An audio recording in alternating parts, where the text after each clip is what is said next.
Hi, it's 1:50 in the morning. Water broke. Let her blow. George and I are headed to the hospital, so got a whole array of emotions going on. But we'll go get checked out and see what happens. Good morning. Good morning. Hi guys, welcome back to my channel. My name is Stephanie, and if you've seen him before, of course, this is George, my husband. So he is going to make a special guest appearance on today's video because we're going to be talking about our daughter Gianna's birth story. She's almost 2, and honestly, I wanted to film this video this time last year before her first birthday, but I feel like that just shows you how fast this last year has gone by. It has. Like 0 to 12 months went at a decent pace, but this last like 1 to 2 has just gone by really fast. A lot of benchmarks. Yeah, and she's active now, an active toddler, and just there's a lot more moving pieces. So, but I wanted to film a video like this, her birth story, for just memories and to share with other first-time moms, maybe just like you. And dads. Because it's a crazy experience and each story is unique, so I'm excited to share ours. So let's go back to 2020 and talk about Gigi's birth. Okay. So our daughter Gianna, we call her Gigi, she was born on May 28th, 2020, and my whole 3rd trimester was during COVID. Yep. Right? And so I kind of started my stay-at-home mom journey a little bit early, and I remember her due date was June 11th. So we thought she was going to be a June baby, and we mostly had things ready for her. But then on May 27th, or no. Well, really what happened was, remember we went to the doctor the weekend before Memorial Day. And they said that because of her size, she was ready to come out. There was a possible, just because of her size, a possible induction and C-section just because she was measuring larger, on the larger side. Yeah, and then so we were supposed to go in on Tuesday to get you induced, and then something happened, they had to postpone it, and then you ended up going into labor. Yeah, on that, it was a Wednesday night, Thursday morning. Night, yeah. I remember George had gone to bed on that Wednesday night, and I was having trouble sleeping, being so pregnant, and like I did my yoga because of my sciatica pain, and I ended up going to bed like around midnight. And then since I was like constantly having to pee, I woke up around 1, went to the bathroom, sat down, and I was wearing a pad at that point because my mucus plug like came out and stuff, and the pad just totally flopped in the toilet. It was soaking wet, and then I looked down and I was wearing a pair of George's sweatpants, and they were just soaking wet, like, and I would just remember being in like complete shock. Like it was super early in the morning, and I didn't feel my water break at all. Like I was sleeping. So I remember I like waited a hot second, like in just shock and disbelief by myself, until I finally woke up George. It probably was like almost 20 minutes later, I don't know. And then we called the doctor, and that's when we started kind of getting our bags ready to head out the door. Had our hospital bags packed. Yeah, we just had to pack like a couple of little things like toothbrush and toothpaste. Yeah, and you had your last meal at home. Yeah. Peanut butter toast. Yeah, we heard from a friend to make sure I eat before giving labor because they don't let you eat during labor.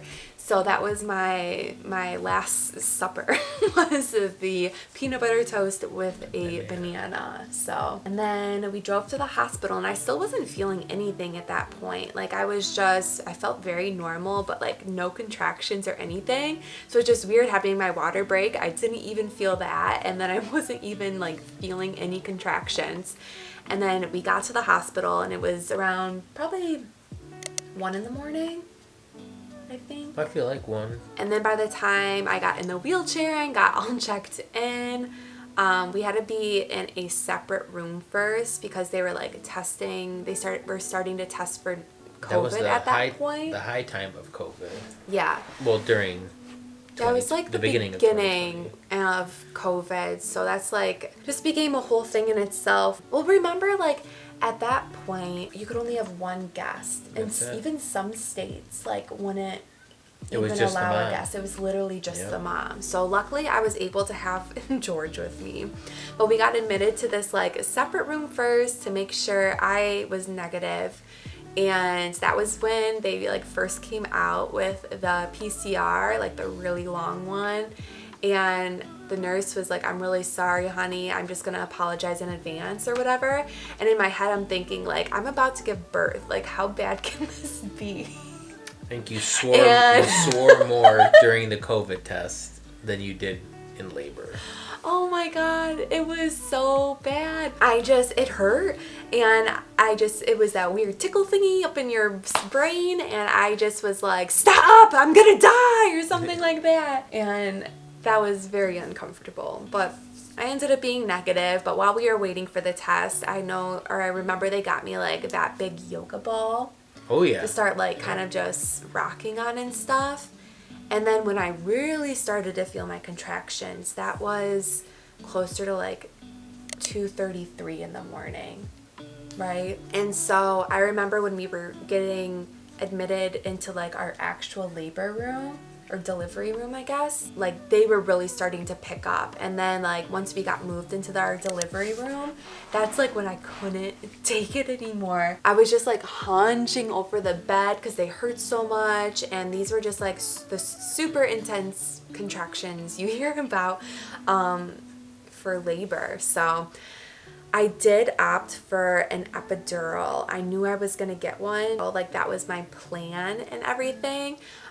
So I believe around, gosh, what time? No, it was 9 in the morning. Yep. Yeah. Around like 9 in the morning. That's when like the nurse anesthesiologist came around. She wasn't very nice actually. I was like mid-contraction and I was like hyperventilating and all of that and stuff and having a really hard time. And she's like, you need to hold still. And I'm like, oh my God. I'm giving like, sorry, like what do you want from me right now? But the nurse was really nice. We did have really good nurses at the hospital. So that was cool. I learned a lot from them and they were really helpful. So, but once I got that epidural, well, first I was nervous to get the epidural, but I'm glad I did. And I was also nervous to get my IV. I'm not a huge fan of like needles, but obviously epidural, it's a needle. IV, it's a needle. So it's like, I guess that's just part of giving birth in a hospital and how they need to take care of you, because I did test positive for the Strep B. Yeah, Strep B. So they needed to keep my fluids up or something, or like give me something for the Strep B. So, and then once I got the epidural, it was nothing like I've ever felt before. Like I didn't plan for the epidural to like literally take pretty much all the pain away. Like it was just such a weird feeling. Like I remember we just had reread my diary entry about the whole labor story before filming this, and the way I described it and the way I remember feeling it is like I felt just like super bloated and like I could see my belly and like I was touching it, but I couldn't feel it because it was so numb. But also it was just like how a body might be like lodged in water for a long amount of time. Like it was just like a weird bloated sensation that I couldn't feel even though I could see what was going on. And it felt like super jelly and everything. But then from like 9 to 1, so that was like a 4-hour stretch. Took a nap. Yeah. Just literally took a nap. Took a nap before giving birth to a baby. Like that just blew my mind. I had no idea that was gonna happen or even be a possibility. It was needed. No, yeah, it was super nice. It was needed because we had been up already so long, you know, and I wasn't able to eat or anything, but no sleep like the weeks prior, just from being so uncomfortable and being so big and pregnant.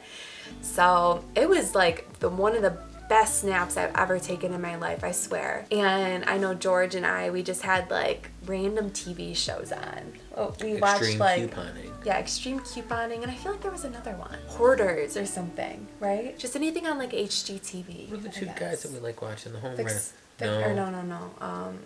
Or Property Brothers. Property Brothers, that's right? what That it was the one. Yep. So I was kind of like in and out, mostly out though. Like I took a solid nap. Right. And then I remember the nurses, they started coming back in the room around 1 o'clock to see if I was getting like urges to push, because they were checking me and I was, you know, progressing and coming along like with dilation and everything. And I was like, no, like what does that even feel like? I don't know, because I couldn't feel like the lower half of my body. They left and then came back again, and then one of the nurses offered me like the peanut pillow, which you just kind of like wrap your legs around to help get baby down into the pelvis some way somehow. And I'm like, okay, I'll use it, whatever. And so I used that for a little bit, and they just kept coming back maybe every like 15, 20 minutes. And I like this too, what I wrote in my diary, because the nurses, when they were asking me if I was getting the urge to push, I said, I honestly was just getting the urge to poop. Same sensation. I had no great way of telling, but I felt like a pointy poop was coming out. We're going to cut that out. Should I? I would just leave the first part about you felt like you had to poop. Okay. And finally, I remember one of the nurses, probably like around 2 or 2:30, was like, you ready to push? And I'm like, I guess I can try. Like, I don't know. I've never done this before. Like, sure, why not? Like, it's going to happen. And then, so yeah, we just started like the cycle of like pushing. So like during contractions, well, first they actually had to turn down my epidural a little bit so I could like actually have feeling down there to know when to push and stuff. I kind of forget what it is now, but like during your contractions, or is it between contractions? I think it's like during your contraction, that's when you push. So you breathe in and then hold your breath and push. And I remember like leading up to giving birth, I watched a lot of Bridget Teyler's build to birth videos, so I'll link some of those down below because they were so helpful for me, like with like breathing techniques and just like getting mentally prepared for giving birth. Was very, very helpful. Yeah, no, I remember like even when I would go on walks while I was pregnant, I would like practice them on my walks and stuff. Like I was really gonna make sure I did these during labor, like that they became like second nature for me. Oh no. Do you hear Gianna? She knows we're talking about her. She's supposed to be asleep, but she's up. It's okay. We'll get her in a second. She's in her crib trying to sleep. So yeah, I just like between 2:30 and 3:30, I felt like that's what we were doing, was just lots of pushing. And I remember I was like in the high throne position because like I was up here trying to like hold on to like the bed and stuff, and George was like trying to like hold on to me here and like push like my legs up and stuff. But I was sweaty, and I was like trying to like push out and up, because that's what I felt like I had to do to get the baby out. And I just like kept like slipping, and I'm like, George, you need to hold me up or something like that, because I was getting frustrated. And opt for the holding bar.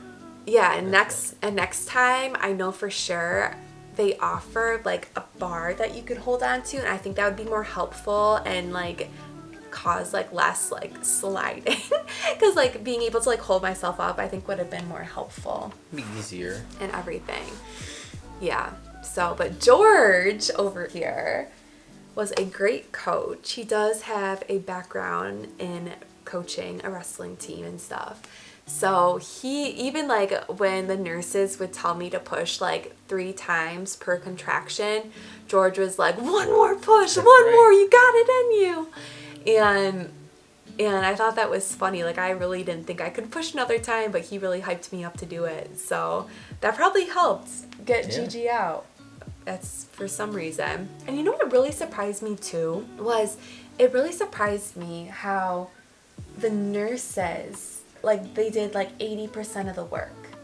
They helped me push.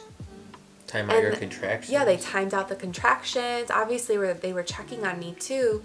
But then like for the last like 20%, if even, that's when the doctor came in and kind of was just like there to like get the baby. But like the nurses were really like all stars when it came to like doing the whole labor and everything. For 12 pushes. Maybe not even. I don't know. I think it was 12 because we had joked about it.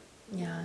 You know, I'm like, oh, exactly a dozen or something like that. Did he? See, I was like, I don't even remember. 12 pushes. And it was a blur, kind of. Because he came in with like, because she was born at 3:32. Yeah. And I remember him coming in. He wasn't even in the room for 10 minutes. Yeah, no, it was a quick in and out. It was just good timing. All business. No, that's another part, like as a first-time mom, that really shocked or just surprised me, I guess. So then when the doctor, say your thing about the hair. Yeah, no, she had a ton of hair, so when you were pushing, the doctor didn't say, oh, I see the head. He said, oh, I see your hair. Yeah. Yeah. And she came out just wig first. Yeah, she did have a lot of hair as a newborn. She still does now. Like, she has a good head of hair. Oh, yeah. Yeah. But so that was kind of funny. But he did, when she was out and he caught her, I remember it was like such a weird moment where I like don't even remember what he was saying to me or something. Are you ready? Yeah, I was like, what? Ready for what? I was like, what was happening? Like, I was just in a weird state of mind. I don't know. But that's when he like put the baby on my chest so I could like grab her and stuff. And you know, she was covered in like that ooey gooey like newborn vernix and everything. But then within like a minute, someone, the nurse or somebody, took her away just to like quickly check her vitals like in the little bed next to us, and she was good. And so yeah, she was born at 3:32. 7 pounds. 14.5 ounces. Yes, and then 21.5 inches long. And, you know, it was just, again, everything was like such a blur after she was born for like the next hour. Because I remember like I felt super out of it, like coming off of the epidural.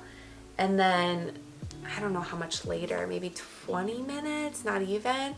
You know, one of the nurses like helped me get up and go to the bathroom. And like was helping me learn and do all like the postpartum care for down there and teach me all of that stuff. So it was what I was expecting, but also not. So ultimately the labor ended up being around 14.5 hours, and I did just over an hour or so of pushing. I was really happy that the nurses said I did a great job for a newbie, for being a first-time mom, which I have to owe some credit to you. But also, I really think that breathing technique worked a lot. So that was super helpful. And I guess I went into the mindset too, like, I'm not gonna be the first mom to give birth. I'm not gonna be the last. Like, so many other strong women have done this before me and will continue to do it after me. So if they can do it, so can I. So I think that mindset also really helped kind of power me through. But I am glad I got that epidural because I'm not like a sissy when it comes to pain, but I don't think I could have done it. So whatever you're comfortable with, I would say trust your instinct and do what's best for mom and baby. Speaking of baby. Yeah. Speaking of baby.